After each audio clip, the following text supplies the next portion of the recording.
Okay, everybody, we're going to make a start. So good afternoon, everyone. My name is Kim Johnson. I'm the chair of the Liverpool City Region APPG. I'm also the Labour MP for Liverpool Riverside. And I'd like to welcome everyone to our very important and timely session, examining the much awaited Levelling Up white paper that was finally published on the 2nd of February. And we'll consider what a prosperity plan for levelling up in the Liverpool City region will look like. And we've got a great lineup today. So we've got Steve Rotheram, Metro Mayor for Liverpool City region. We've got Professor Irena Grugulis, Director of ReWage, and Mick Whitley, MP for Birkenhead, and Sue Jarvis, who's going to join us who is the co-director of the Heseltine Institute. But just before we start, I just wanted to mention a couple of housekeeping rules. The session is being recorded and will be shared online. And when we get to the Q&A session, please use the raise hand function or the chat if you have any questions or comments. And finally, a reminder that you need to take your mic off. But without any further ado, I would like to welcome Steve Rotheram to give his keynote address on how can Levelling Up strengthen the Liverpool City region's prosperity. Thank you. Over to you, Steve. Thanks, Chair. I'll start with the big picture, if that's all right, Kim. So, before the pandemic and the terrible events in Ukraine, we were already living through a time of real uncertainty and upheaval, politically, economically, environmentally, with the climate emergency, and socially, where it's been all too easy at times to become fixated on the short term, the next 12 months or get through the next 6 months. And by the way, that's not to minimize the importance of our own critical issues, as a country that we're facing at the moment, inflation, galloping inflation, and the cost of living crisis for many people in our city region and across the country. But hopefully coming out of COVID-19 and facing a deepening climate emergency actually may provide us with an opportunity to rethink about how the future economy should be structured in our city region, and how we can offer meaningful prosperity to all the residents and all of our communities. And I mean that, I stood on a platform of no one left behind, and we understand that we better than most, I have to say, that it needs to get out beyond sort of just city centres or town centres. So accordingly, we've prepared our plan for prosperity, which is an anchor point for us for those long-term priorities and principles, which are based on our strong understanding of what we're good at. And we are good at lots of good things, but what our key challenges are too. And to be honest, you just mentioned the white paper. I could spend the rest of this meeting moaning about the bits in the white paper that the government failed to address properly, and the fact that one of our priority areas, the government's priority areas, Knowsley, actually got £0 and 0 pence, when much more affluent areas, represented, for instance, by government ministers, got up to £150 per capita. And, genuinely, if we want to level things up, that's not going to do it for us. But instead, what I'll try to do, Chair, is to outline some of the things that we're doing despite the flawed distribution methodology that was used in that paper. So our plan is a high-level, holistic and long-term place-based vision, and a comprehensive strategy which sets out the priorities for the Liverpool City region through to the middle of the next decade. And I believe it offers a proposition to government on how we can work more collaboratively, because it's really important, including exploring and maximising the potential offered by devolution. And we saw it in the white paper that devolution is becoming, a much more important thing. I don't think we'll get to a federal structure very quickly, but even limited devolution is good for those areas that for far too long have been left behind. Our strategy sets out the direction for the city region policies on the economy, on the business ecosystem, on skills, transport, housing, planning issues, you know, all of those things that have a direct bearing on people's lives. But it's underpinned by an ambitious pathway to net zero carbon.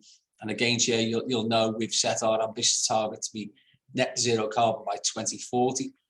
And actually, we think it will be much sooner than that. But that's what the rigorous assessment of the Liverpool City region by our universities leads us to at the moment. But we think we can bring that down, and we will do. The strategy informs investment decisions. So we want to ensure that the city region continues to invest its resources impactfully.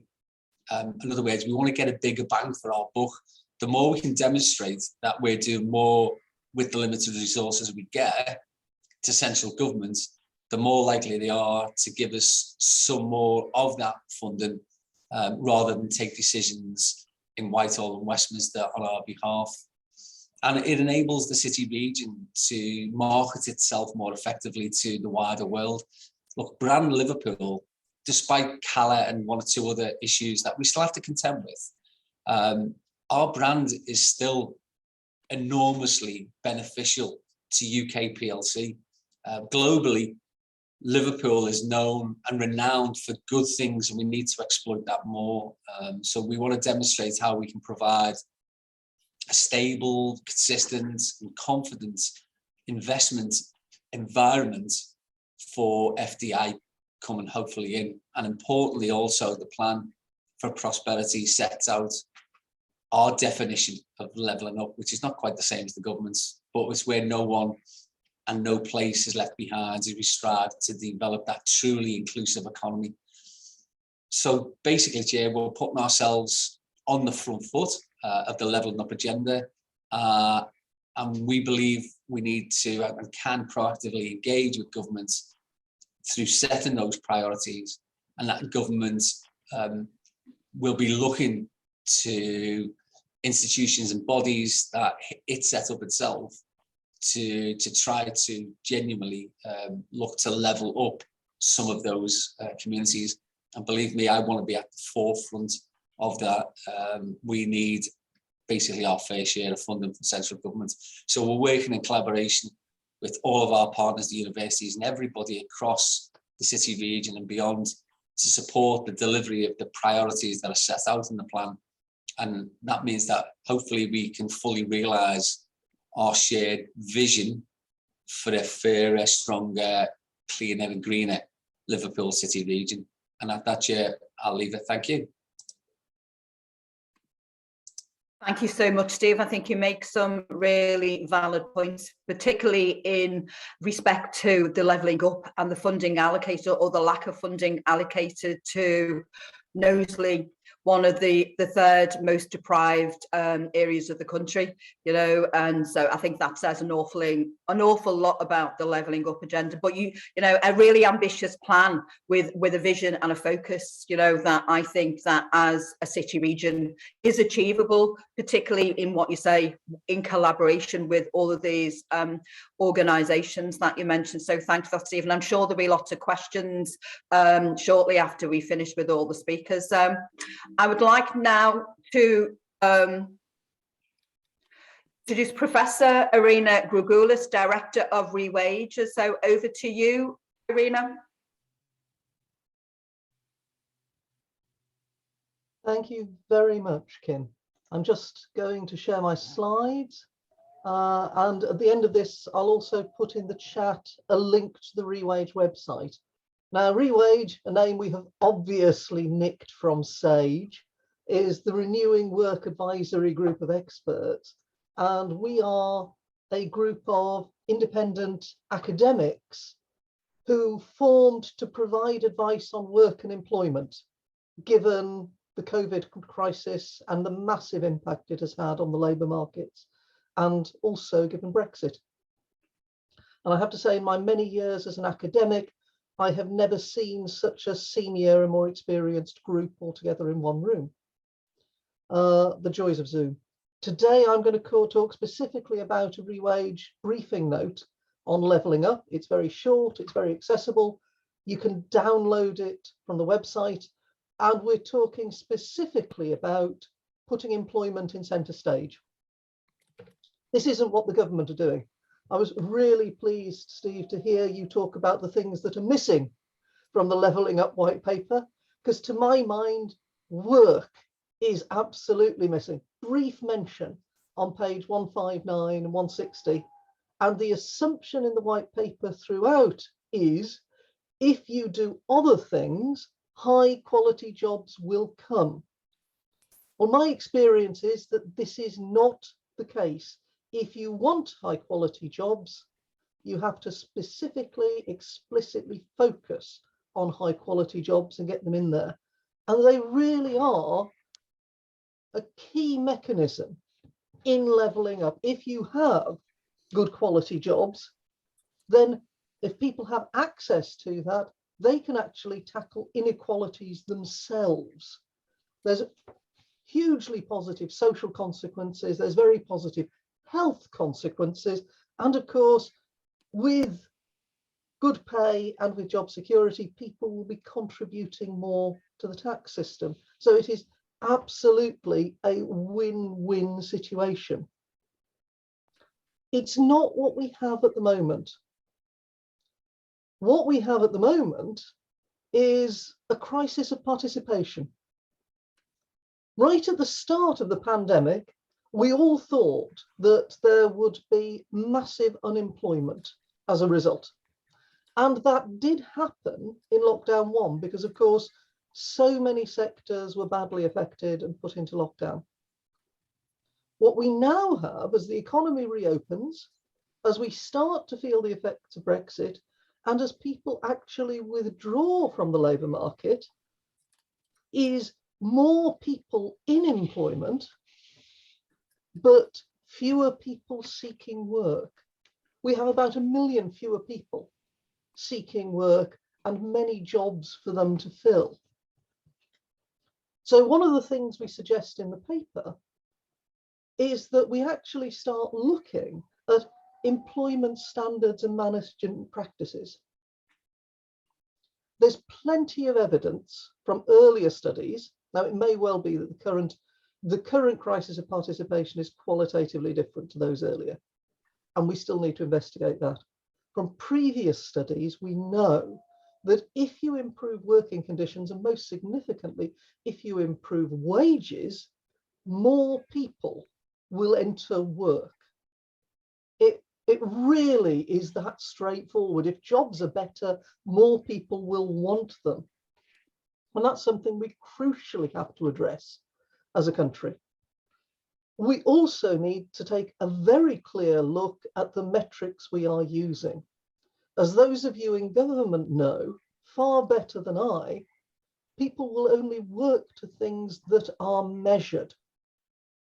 At the moment, the metrics we've got for employment in the Levelling Up agenda are very, very crude. It's either unemployment or the number of people in the workforce with no qualifications. Both of those are really useful measures, but they don't tell us anything about the quality of jobs or pay or why people are and aren't participating in work. And the metrics we develop need to be carefully used. To give you one example of a metric that doesn't tell us what we think it does, I live in Greater Manchester, and Greater Manchester has a very narrow gender pay gap. Now, at one level, that is great. We want to narrow the pay rates between men and women. However, when you examine the data, the reason Greater Manchester has a narrow gender pay gap is because men in Greater Manchester are paid less than the national average, and women are less likely to participate in unemployment. So you've achieved that narrowing of the gap by levelling down rather than levelling up. And we need to be very careful that whatever measures we put in place don't do that. There's lots of suggestions in the paper about ways of investing in local businesses and encouraging things like that on the ground. The CIPD, which is the body that represents professional HR managers, is actually collecting examples of good practice of employers trying to encourage more people into work by making work better, which is what we should be seeing throughout. But it's only if we make work a better option and a more attractive option that we're going to be able to level up through high quality jobs. Last slide, and here again are some links to ReWage and its work, and I'm very happy to answer questions. Thanks, Irena. We'll take questions from the floor after Mick and Sue have spoken. But I think, again, you raised some really important points. The fact that work was not included in the plan. I'm particularly interested in the gender pay gap you mentioned in Manchester, and it all related to levelling down. And work and how work pays, particularly at this time when we've seen unscrupulous employers, fire and rehire, expecting workers to work more and pay less. So, quite interesting times. And I'm sure we'll get some interesting questions later on after, my good friend, MP for Birkenhead, Mick Whitley, has given his presentation. So over to you, Mick. Good afternoon, everybody. And I'd just like to say that was a great presentation from the professor. I created a much publicised white paper on levelling up with a healthy dose of scepticism. The document is full of waffle about the Renaissance in Florence under the Medici family rule, but I cannot see the Willington Art Gallery being able to compete for tourists with the famous Florentine art galleries like the Uffits, while budget cuts call its future into question almost every year. The document reads as though it's been patched together by overexcited history students, Tory propagandists and government ministers who really do believe that you can fool all of the people all of the time. It seems that if you raise any objections, Grant Shapps will take to the press to denounce you. I am, according to Shapps in his Northern Powerhouse blog, a sour heckler, while Steve Rotheram is a cynic. I might agree with that one. Sorry, Steve. The truth is the white paper provides plenty for us to be sour and cynical about. It promises no new money. It provides no mechanisms for implementing strategic improvements to either industry or services or jobs. It's long gone praised for the Tories' record, but weak on detail about any real changes that have been made or even just started.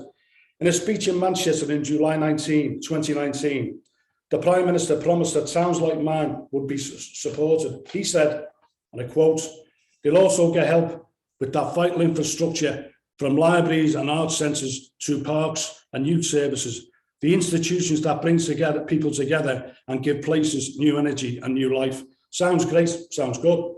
Yet at the same time as promising his new life, the government is forcing councils to close these elements of the infrastructure that Johnson says are vital. The white paper says its aim is, and I quote, "to spread opportunity and improve public services, especially in those places where they are weakest." Well, in our city region, they are at their weakest. So how come they are being hung out to dry with the demand for more cuts? My view is simple. You cannot slash services to remote deprived communities and level up at the same time. Levelling up or levelling down will be a meaningless piece of sloganeering to the people of Birkenhead, who are now looking at the prospect of closed libraries, closed leisure centre and swimming pools, and severe reductions in spending on key services for young people and children. The very things that are at the heart of a real improvement in the quality of life for people of our region will become instant or distant memories.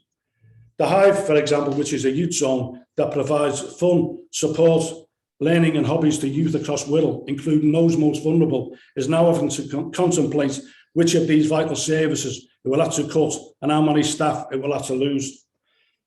I've heard a lot of chatter from the Tories about helping towns and communities that have been overlooked or forgotten, but they weren't overlooked at all. They were prime targets for the Tories during its decade-long age of austerity. For Whittle Borough Council, this means that the 260 million grant to assist with provision of vital services in 2010 was down to 37 million by 2020. This was vicious, vindictive, and has meant that the services that my constituents rely on have been vandalised beyond recognition. A real levelling up strategy will put the money lost over the years back into the coffers of these councils. If the government did this, Whittle wouldn't be facing a funding gap and the threat of yet more cuts to the most deprived areas of my town. A real levelling up strategy would mean investing serious money in new industry, green industries that could create well-paid jobs in our region and help us tackle climate change. But the white paper has no new money for such things. A real levelling up strategy would address the crisis in education, where spending per pupil in schools has fallen year on year. Let's be clear, the damage done to working class communities during the last 12 years was not because the Tories overlooked towns like Birkenhead or other parts of our city region. It was because they didn't care about them. And my concern is that without cash to bring about inward investments, jobs, a thriving local economy and services restored to the pre-2010 levels, levelling up, like so many of Johnson's policies, will be simply empty rhetoric. Thanks, Chair. Thank you, Mick. And again, you raised some really salient points and kind of the issue about the reduction in funding is quite stark, 260 million in 2010 down to 37 in 2020. And we'll know that is going to have a devastating impact on the most vulnerable, and you highlighted that in your presentation. So thanks for that, Nick. Now going to hand over to Sue Jarvis, who is the co-director at the Heseltine Institute. And so Sue's got a short research presentation on how levelling up can strengthen the Liverpool City region's prosperity. So over to you, Sue. Thank you so much. Thanks, Chair. We've just heard from Mick give a really good description of what the Levelling Up white paper means for one of our local communities. This slide here is more of a general summary of some of the aspects of the paper. I think it really can be summarised by the 12 missions, the 12 strategic missions to reduce different forms of regional inequality by 2030 that cover the economy, public services, pride in local places, and local leadership. There are some other key points to note from what's been included in the white paper. For example, all policy areas across Whitehall are now to be aligned with the levelling up agenda and subject to spatial analysis. So hopefully this is something that will be welcome, and hopefully we can see this actually play out in our local areas, notwithstanding the earlier points from Steve. We'll also see the introduction of new regional directors to act as a bridge between local and central government, and also more consultation and engagement going forward between the local areas and government. So something that we need to make sure we have our say as that develops. Not surprisingly, there were more proposals for extending devolution, but to caveat that, the process still remains highly managed and centrally directed. So whilst the analysis, ambition and direction of travel might be in the right direction, just echoing some of the earlier points, there is no immediate resource beyond what's been announced in recent spending reviews. There is no sense of urgency about delivery, which is something we need to push on, I would argue. In terms of the plan for prosperity for the Liverpool City region, Steve's outlined that to us, and this offers a shared blueprint for local engagement with government on levelling up. And as Steve noted, it outlines priorities to drive a more innovative, inclusive and internationally facing economy, with an emphasis that shared prosperity is conditional on improving health, skills, infrastructure and quality of place. But to deliver on this plan, we will need that long-term commitment and collaboration across all layers of government. So something that we need to put our mind to. So globally competitive city regions are seen as central to the government's vision of levelling up. So for members today, one of our first key questions is how can Liverpool City region develop a distinctive high innovation, high productivity, inclusive economy. We've set out some suggestions in our accompanying paper on how we can do that. But just briefly, to level up, places like Liverpool City Region will not just have to compete, but will have to outperform the most successful areas of the UK and internationally.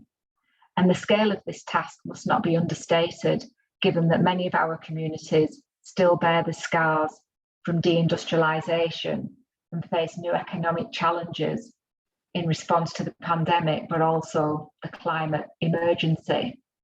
Steve, I noticed you've got your hand up. Did you want to come in? Sorry, Sue, your slides, I don't know if you can hear me, your slides aren't showing. Oh, sorry, no, I didn't realise. Yeah, sorry, I think you might have the wrong one up, or you might have started at the end rather than the beginning, I don't know.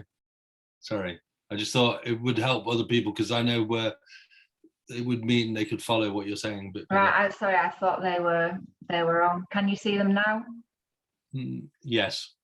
Yeah. Right. Sorry about that. Okay. No, thanks for letting me know. That technical error on my part of not pressing all the buttons I needed to. Apologies.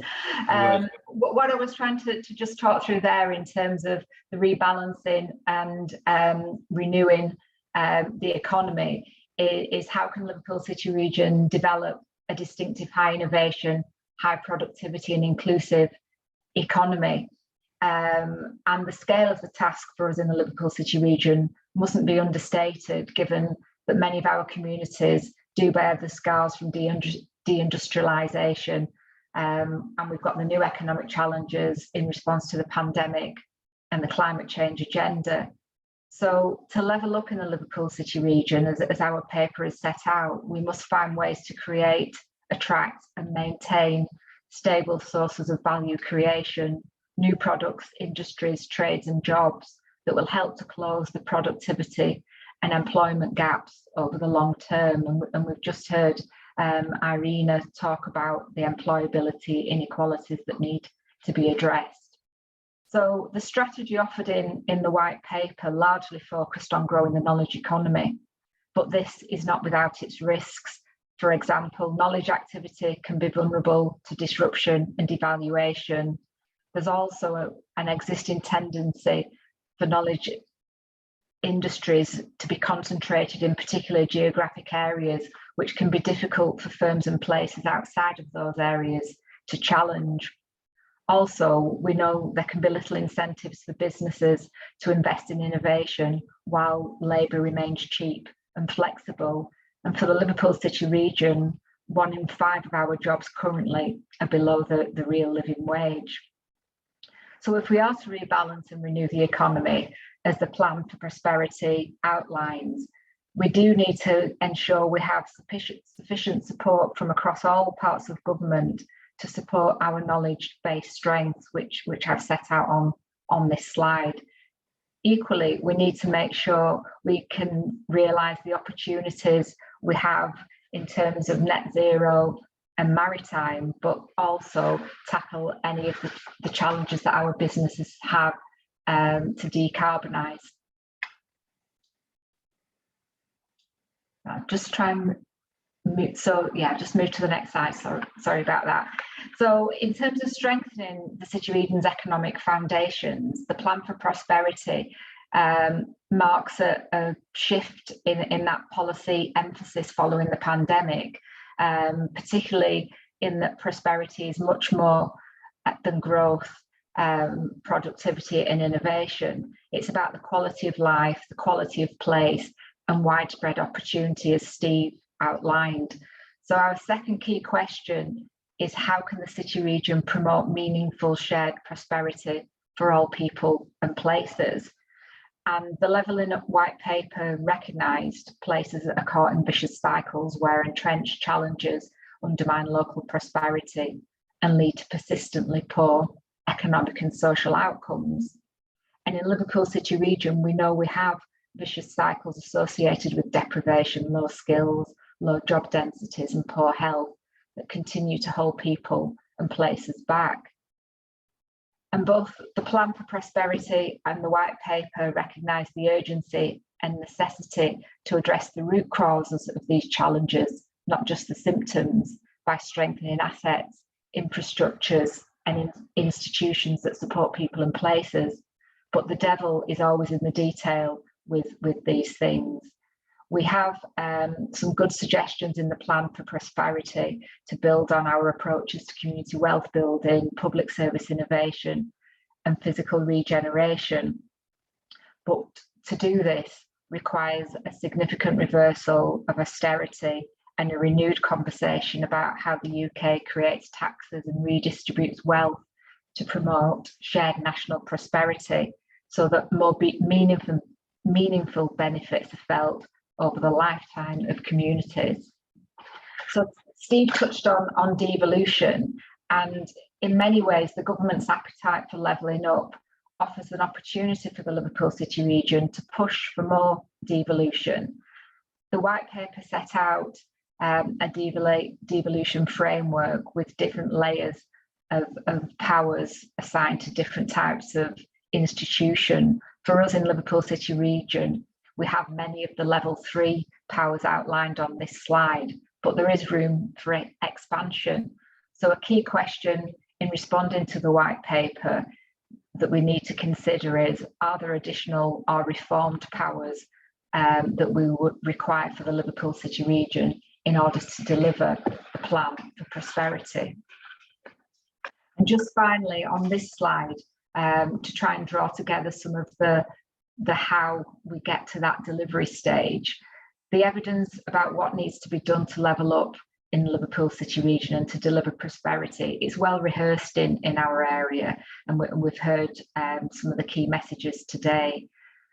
The white paper intimates that there'll be a shift away from spatially blind programmes and a reconfiguration of central government to support the levelling up agenda. But as I've already said, that the devil will be in the detail for that.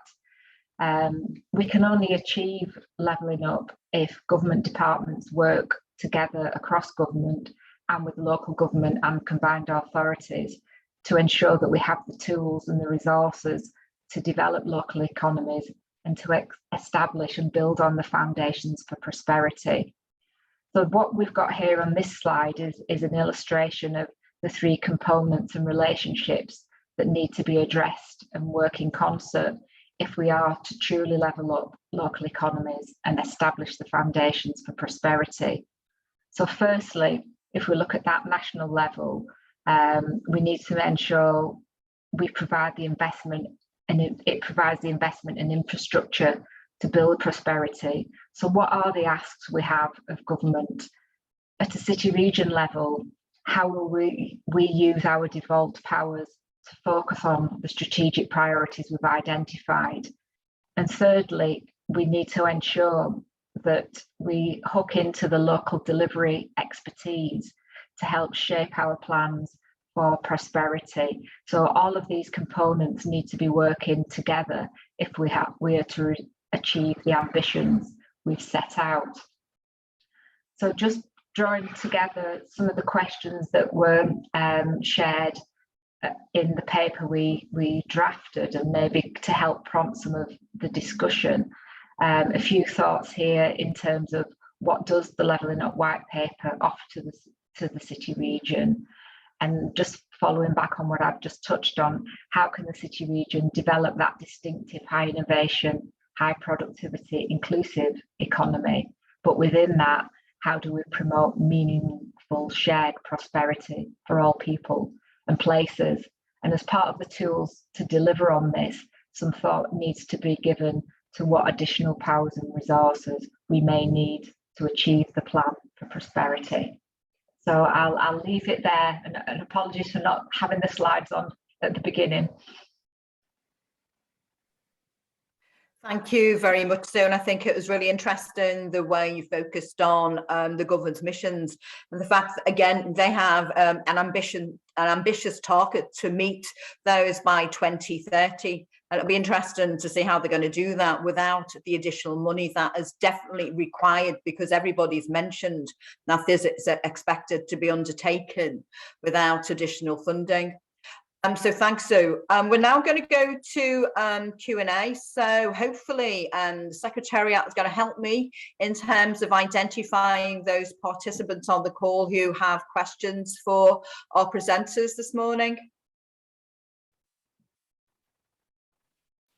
There's nobody indicated just at the moment, Kim, but I'm sure that Lord Heseltine or Professor Parkinson and Marie Rimmer and other MPs who I think are on the call might have something to say. Sure. Each of those would have something to say on this agenda.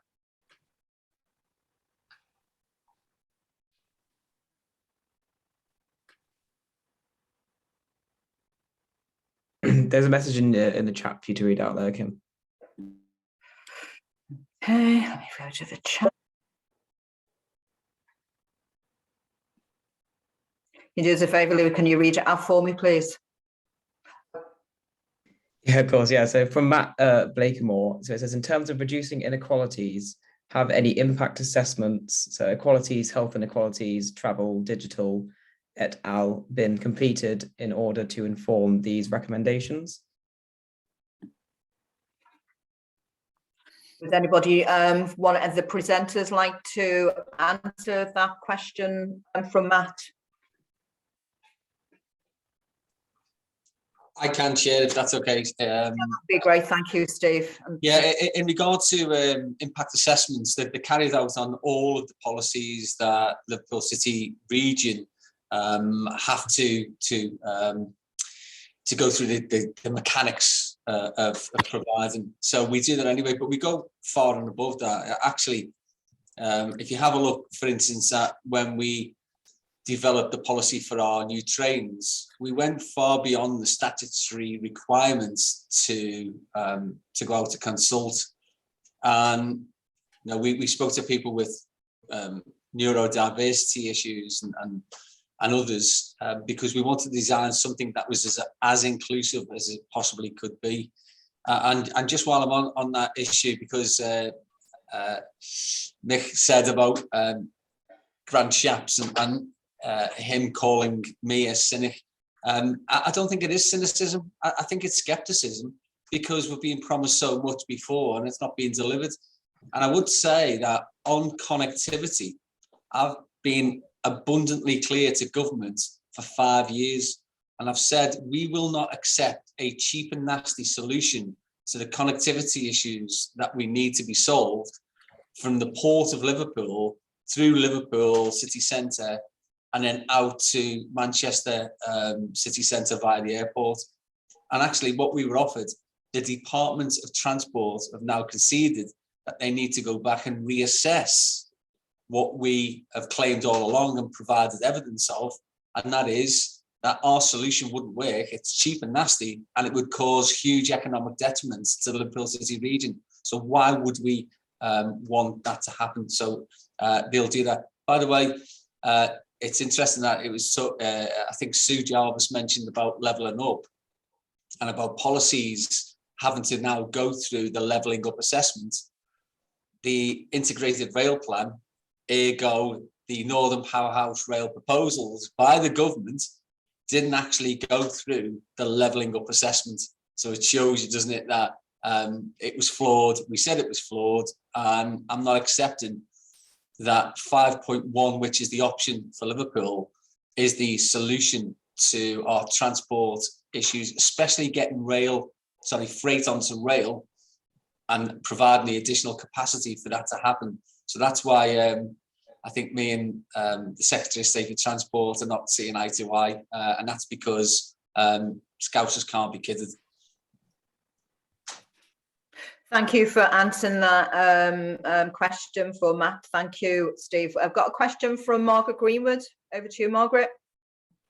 And I'll bring in Mary Rimmer when she's ready. You're on mute, Margaret. Thanks very much, Kim, and thanks to all the speakers. Really fantastic presentations. I wanted to ask a question, possibly to Steve, but maybe some of the other speakers would want to comment as well. And this is about adult education. So to my mind, if we're going to address levelling up at all, we have to have a very strategic approach to adult education. In particular sectors, I'm concerned about the huge, there's over 7 million people with very poor literacy skills in the country. So we need a strategic approach to addressing that, which the government doesn't seem to have any interest in providing at the moment. So I think if we can do that in our Liverpool City region, that will be tremendous. Because it's important in of itself, because it's a huge, I see it as a deprivation, not being able to read and write. You know, if you can't read and write, you can't engage with the world in which you live in the way that everybody else can. But also in terms of employment, because if you've got very limited reading and writing skills, that you really can only apply for menial jobs, low paid jobs, insecure jobs. And even if you get those jobs, you then actually are very restricted in terms of the ways in which you can kind of work for better paying conditions and so forth. So I think it's really important in terms of equalities for those people. But it's important too in terms of progression. So if you think, we all know that the world of work is changing very quickly, and with automation, all sorts of jobs are just going to vanish.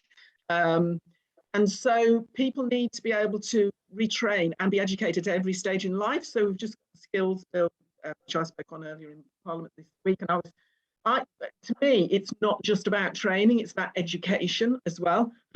Because I used to be an adult ed teacher. So, you know, people who have lost their job, particularly maybe someone who's worked for 20 years, they might be 40 years of age, have lost the job because, you know, the job's vanished or the firm's closed down or whatever. That's a massive knock to people's confidence. Actually, sometimes even if they've been quite a stable job, it could be even worse for someone who's had quite a stable, good job, because they never thought they'd find themselves in this situation. So if you have a very broad curriculum offer, so that people can study stuff they're interested in, whether that be music or art or drama or Spanish or maths or history, it's a way of getting people's confidence back up, but it also opens up opportunities. And I think that people often talk about young entrepreneurs, but I actually think people in middle age often make very good entrepreneurs, because quite often they've had an idea that they've had all their life, but they've been too busy working to pursue it. So I think there's those people. And then at the other end, we've got, you know, people in retirement and the sort of health and social benefits of having a rich educational offer. So I know I'm asking for a lot, but I would really love to see the Liverpool City region come up with a really impressive strategy promoted amongst communities, an offer that's delivered close within communities in, you know, in outreach centres and so forth, rather than just in colleges. I just wondered if Steve would like to comment on that. Thank you. Thanks, Margaret. Steve, Yeah. and anybody else? Thanks. I think we'd all love to do everything that Margaret has just outlined. Actually, it's why we get involved in politics, because we want to change people's lives, and that's the way that we can genuinely affect change for people, to give them the requisite skills to get those good jobs. But we don't look at anything in isolation anymore. I think that was part of the problem. Every conversation that I have with an employer, it ends up with skills, or if we talk about climate emergency, it's skills, or culture, it's skills, or technology, it's skills, or the green industry. It always ends up in skills. So we need to do an awful lot more about trying to align those skills opportunities with the employment opportunities that the professor was talking about before, but also giving people the foothold on the ladder so that they can achieve their full potential, whatever that is. You know, whatever, if it's a level 1 in basket weaving, great. Let's give somebody the opportunity to do that, and hopefully they might be able to set themselves up or whatever. But we don't do it enough. We get £54 million in adult education budget, and that's distributed across the whole city region. But we've also kept some funding back for something called test and learn pilots. So Margaret's talking about innovative approaches. We're piloting many of those. But of course, what we really need to try to get out to those communities is more flexibility. Of course, we'd all like more funding. We all think that we deserve more funding.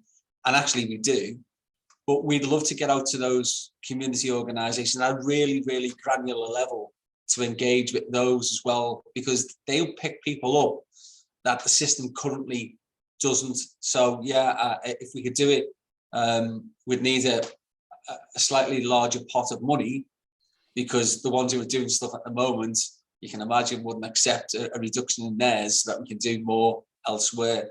But I keep on talking to government and I say, we're no less talented here than anywhere else. What we need is more opportunity.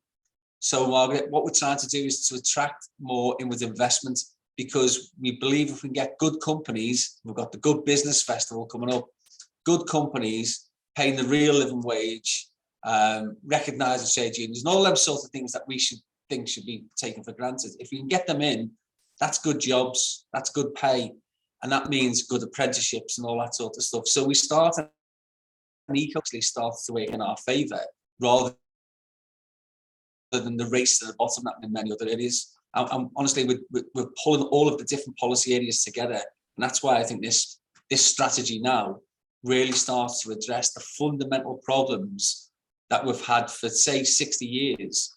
Because don't forget, we were like the epicenter at one stage of the first industrial revolution 100 years ago, and certainly the industrial heartland and the gateway to all of that with the River Mersey. And we need to optimise the opportunities, I think, with the fourth industrial revolution and the green industrial revolution, to create some of those great opportunities for the people in our area. And I think this does it. Thanks, Steve. Does anybody else want to come in on that point about adult education? Because I think Margaret makes a really valid point, given that 1 in 5 of jobs in the city region paid below the real living wage and are very precarious.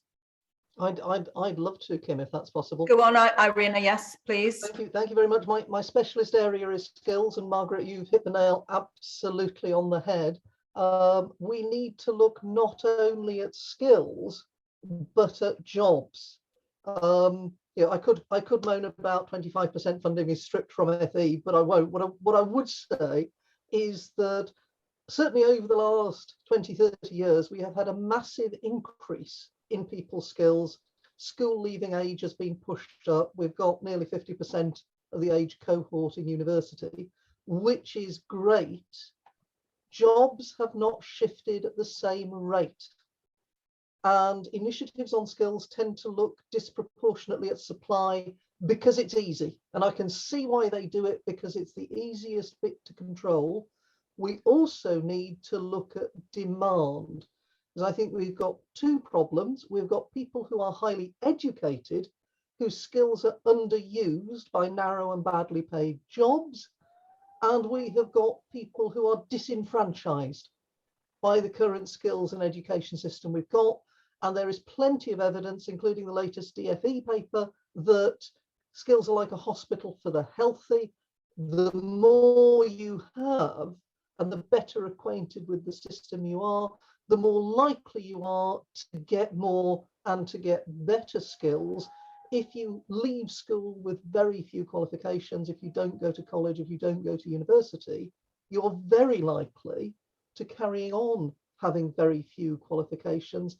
And that is incredibly worrying, because we don't want people stuck for the next 40 years of their working lives in dead-end jobs because they happen to do badly at exams at the age of 16.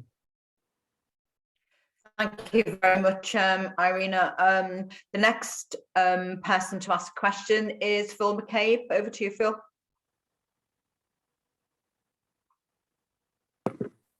Hi, can you hear me? Yes, loud and clear. Yeah, thanks to Steve and to you, Chair, and to Steve and all the speakers. Really interesting and really important. The question I've got is, I've put it in the chat. The Plan for Prosperity mentions rightly closing the productivity and employment gap in the city region. We've also got a shortfall in startups compared to the national average, although there are inroads being made thanks to the Enterprise Hub on that. Question is simple: is what we're going to do to both build and maintain the business base, which I think is essential to underpinning all of our levelling up ambitions, particularly in an environment of less funding. Thanks, Phil. I think that might be a question for Steve. You're happy to take that, Steve? Certainly, yeah. Thanks, Phil. It's of course it's important that we get more business starting up, but also it's the attrition rate, isn't it, of the businesses that do actually start up, and we need to address some of them because it's not really improved much over the last couple of decades. So we get people with great ideas who start things up and the business dies within 12, 18 months. So if we have a higher hit rate of those to continue beyond that, the likelihood is that those businesses will become sustainable and then might start to employ people, in those good businesses. And that's good for the business, of course, it's good for our economy, and it's great for the individuals who get job opportunities out of that. So you'll know, we've funded the Liverpool City region business ecosystem more per head than anywhere else in the country. In fact, there's a report, hopefully, that will come out before the summer that will demonstrate that the decisions that we took in October 2020 and the business support package that we secured with that has meant that many of our businesses have been able to survive this terrible pandemic period, but also that our recovery is steeper than in comparable city regions, because we've been able to provide that safety net for them. But I think there's an awful lot more we can do. The latent potential in the Liverpool City region is actually frightening. Not just with the skills, as the professor said, there are people who are employed in jobs that perhaps their skills are best suited to, and that they have much more to offer. And therefore, why aren't they moving through the supply chain or through up the ladder? And it's because we have many people competing for every single job in the city region, which in some ways is good because it provides competition, and therefore we should be able to attract more good businesses in. But actually what we want is more opportunity. And that's the idea of this, try to pull things together so it starts to make sense and coherence, that we can go back to government and win some of these pots of money, because we didn't get anything in the innovation part of levelling up, nothing. And we've put forward genuinely transformational opportunities for UK PLC. I think if they had been in London or elsewhere, they would have been supported. So I've been down to see Kwasi Kwarteng, for instance, on Tuesday of this week, and others in government, 7 or 8 different events I attended to put our case forward. We need the government to start looking differently at the Liverpool City region, and I think we've started that, but it needs to now put its money where its mouth is and give us the same level of opportunity that it has to other areas in the country. Thanks for that, Steve. We've got a couple of more people who want to ask questions. We've got Mary Rimmer, then Mike Wynn, and then Neil Smith. Because Steve, do you still have to go at 1 o'clock? Yeah. Okay. So, guys, if you want to ask you, Mary, do you want to ask your question?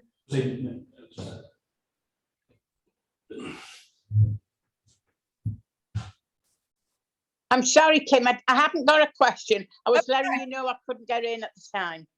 Okay, sorry then. Well, I'll move over to Mike Wynn then, Hun.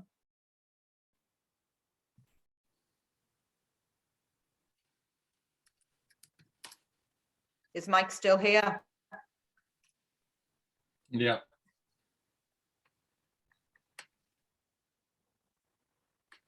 There we go. Can you hear me now? Mike, thank you. Hi. Yeah, thanks everyone. It's been good so far. It might be, as I put in the chat there, it might be a broad question, and I think Steve has kind of touched on it a little bit. But obviously, in terms of the evolution in the future, how likely is it going to be that we can make decisions, you know, separate from the government? Because we are dealing with scraps from funding from the pots at the moment. So I'm just wondering, with the increased FDI and tourism and the funds we get into the city, would it be in the future practical for us to have more decision making on where money goes in the local region? Thanks for that. I'm going to ask Neil to put forward his question as well, so that maybe Steve could answer them at the same time. Go on, Neil. Thanks, Chair. Good afternoon, everyone.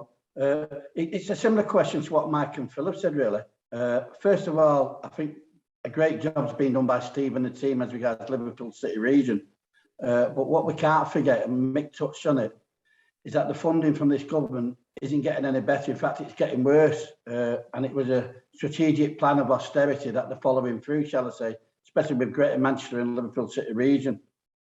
What I want to know is, going forward, is, as what Steve touched on about the more bang for the buck, how can we do that, and how can we keep Liverpool City region growing at the rate it's growing now, and make sure that we provide the right jobs with the right pay rates going forward at the end of the day?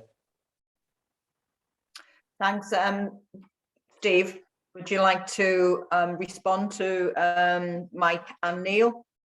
Yeah, I think well, it sort of addresses both of the issues, I think, which if you have a look at what Lord Michael Heseltine recommended 3-4 years ago now about devolution, if the government had been serious about it, it would have taken steps to have implemented some of those recommendations, and they would have had a massive effect on what we do and how we do it.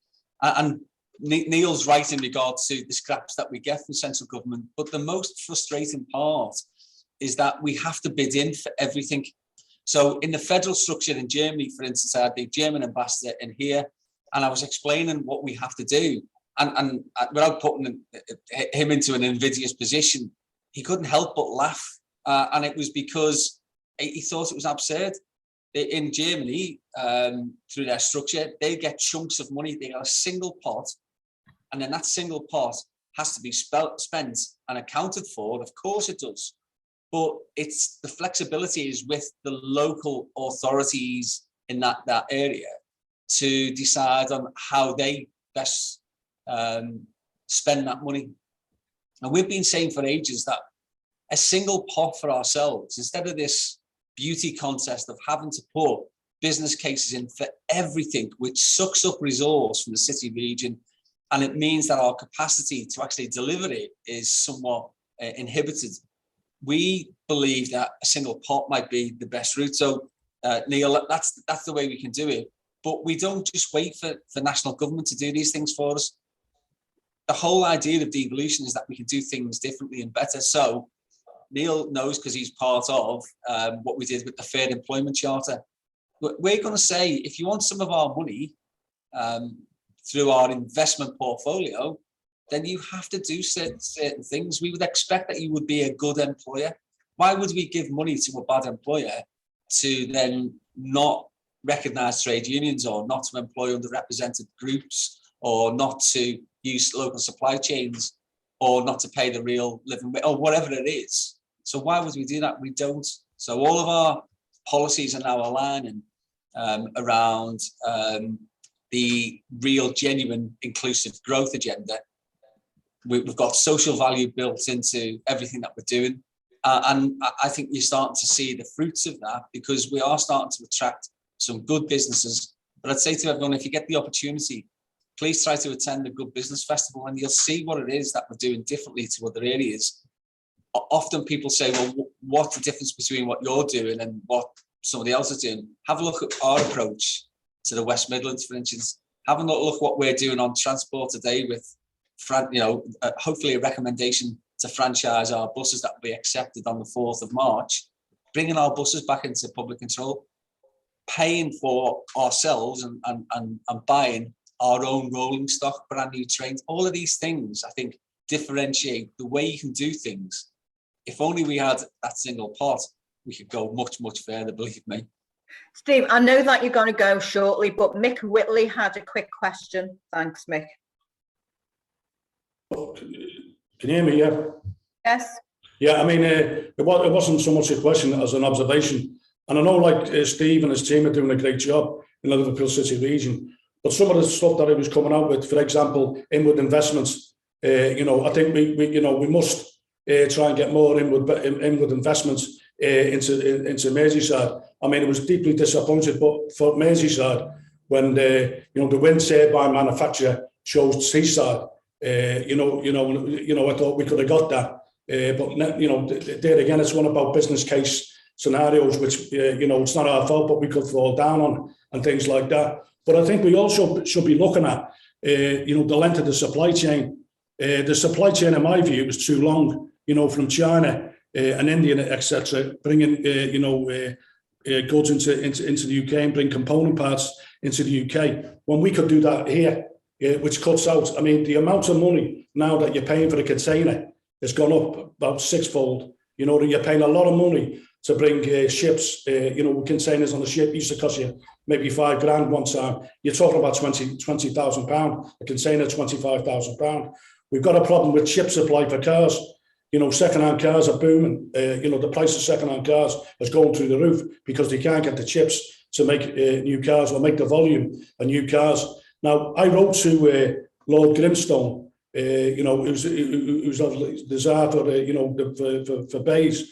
I asked that we had a conference with Stellantis, which is Peugeot, you know, and Fiat, asking them to bring their components, some of their components into Merseyside because the factory's only up the road. Now, I know the argument's going to say when you talk about it's about volumes going into factories, but we still got to make sure that we can make it more viable than, you know, bringing them in from the Far East, China and India all the way up here. We, you know, I think we've ignored the manufacturing base of this country for you know, a couple of decades now, and the manufacturing base you know, has subsided to it's less than 10%. It's well down a pegging order. You know, we're more into financial services, which, you know, we don't get a lot up here. It's more down in Canary Wharf, but we should be looking at more manufacturing. You know, the other thing, of course, is the likes of Camelates, you know, and they're to be commended in as much as they're taking on 50 apprentices a year or 50 plus apprentices,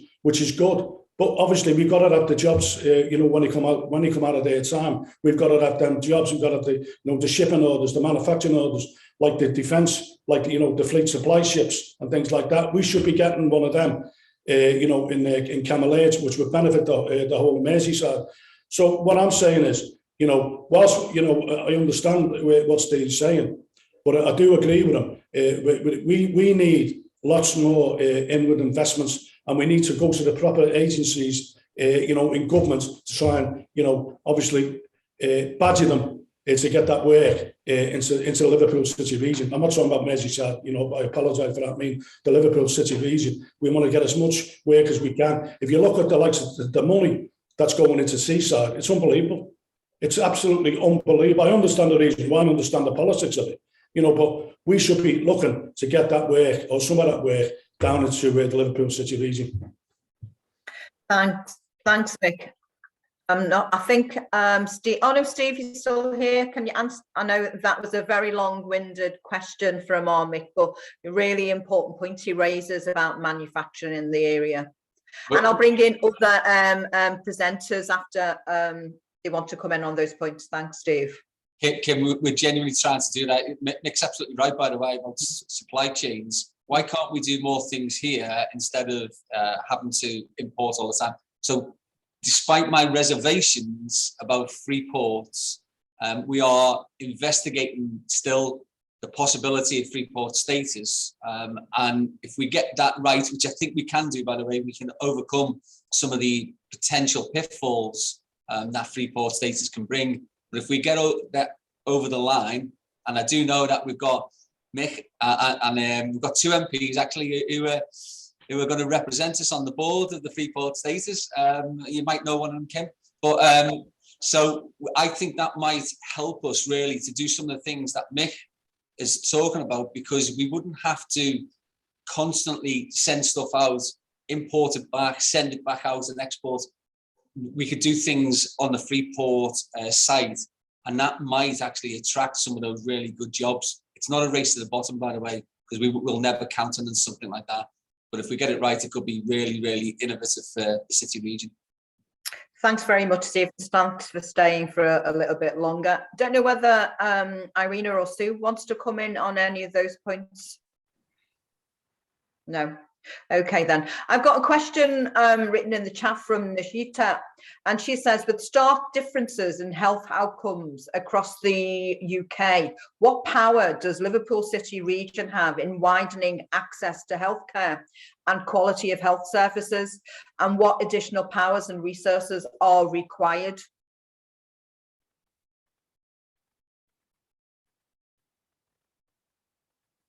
Like to answer that, Sue? Irena, Mick. I'll come in on that. I'm not going to answer it completely because I'm not an expert on health, but I think it's a broader principle that we need to try and move towards in terms of devolution is how can we integrate our asks. A lot of what's happened previously, dictated generally by the national level, as we've tended to approach devolution in silos. So we've talked about skills devolution, or we've talked about transport devolution. And I think Steve was saying one of the benefits of the Plan for Prosperity is how we're trying to knit everything together. And I think that's how we have to tackle this. And one suggestion could be, can we look across the whole of the life course in terms of how we ask about devolution, and we ask about funding for the area rather than just looking at one particular policy silo or one particular place. Thanks so much, Sue. I don't think we've got any more questions from participants. Steve, Lou, can you confirm that, please? I was going to come in with a comment on that question. Oh, that'd be great. Thank you, Irena. It's not an answer to it, and I do apologise for doing that terrible thing of not answering your question. But I think addressing the health disparities is hugely important. But by looking at the healthcare side, you are addressing the symptoms, and one of the causes of it is inequality, and inequality in work and inequality of conditions. So helping to tackle and bring decent jobs into Liverpool City region is going to make an awful lot of difference to those health figures. Thank you, Irena. I think we have a question from Margaret. It's likely to be on health. I know, Margaret. Thanks very much. This isn't actually a question, it's a comment on the previous question. Professor Grugulis, he's absolutely right. In terms of addressing health inequalities, it's important to focus on inequality of itself. And I just wanted to sound a note of caution around asking for devolution of health, because at the moment the Health and Care Bill is going through Parliament, which is about breaking up the National Health Service and essentially privatising it, giving the private sector a huge role within it. And so, you know, I am concerned that, you know, Labour's opposing this bill. If it goes through, which, you know, obviously looking pretty likely, we will see those health inequalities more acute again, because what will happen is you'll have budgets put down to regions, and of course our region, we've got lots of areas of deprivation. So, you know, I'm really concerned we'll see an increase in health inequality rather than a decrease in it as a result of the Health and Care Bill. And also because the Health and Care Bill essentially breaks the NHS up. So, for example, there was an amendment put in the House of Lords in relation to access to A&E. There was a report in the Manchester Evening News a while ago about a woman, I think she lived in Rochdale, and she was on holiday in Newcastle, and she had a serious accident. She was burnt, scalded herself. And she decided to travel back nearer to home, but she went to an A&E, I think it was in Bury, I can't remember the detail, but was turned away saying, oh, well, you know, they wouldn't treat her because she was out of area. So Lord Davis of Brixton put in an amendment, you know, asking for the government to put on the face of the bill that actually, you know, to make it clear that wherever you are in the country, if you need A&E, you will get treated. And the government has failed to pick this up and failed to respond to it. So this is what we're facing. We're facing a breakup of the NHS and a move to local health economies rather than health services. So I just wanted to sound a big note of caution. Thank Kim for letting me come in on the NHS, because she knows I could speak about it. Thank you. I know you're passionate, Margaret, and I think you raised some really important points, and the importance of the bill that's coming away, along with some other very pernicious bills. But thank you anyway for raising that.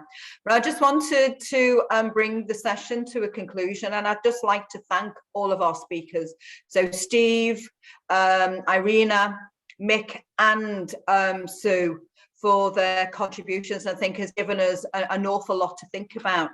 So thank you so much. I'd also like to thank the Secretariat and the sponsors, and also for all of the participants that have been on this call, because I think it's a really important issue for us in the city region.